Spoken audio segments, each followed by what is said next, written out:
Job ఎప్పుడూ నేను చేయలేదండి. మా ఇంట్లో అవసరం రాలేదంటే మ్యారేజ్ అయిపోయిన వెంటనే ఇంక ఇంట్లో వాళ్ళు ఎప్పుడు మా అత్తగారికి ఇంట్రెస్ట్ జాబ్ చేయాలి అని ఇంట్రెస్ట్ ఉండేది. మా హస్బెండ్ ఎప్పుడు అలా పుష్ చేయలేదు, చేయమని చెప్పలేదు, అలాని వద్దని కూడా చెప్పలేదు. నాకు ఎప్పుడు ఆ మూమెంట్ రాలేదనమాట. ఇంకా జాబ్కి వెళ్ళే మూమెంట్ ఎప్పుడు స్టడీస్ ఇలాగ ఇప్పటికీ డాక్టరేట్ తీసుకోవాలని అంటున్నాను కానీ జాబ్ అని కాదు కదా. సో అలా అనమాట.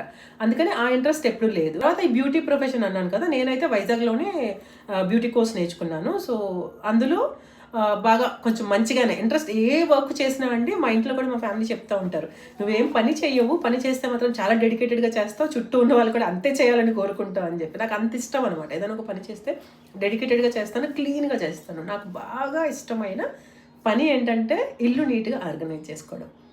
అది బాగా ఇష్టం. నా సరౌండింగ్స్ బాగుండాలి. వంట అంటే అస్సలు నచ్చదండి.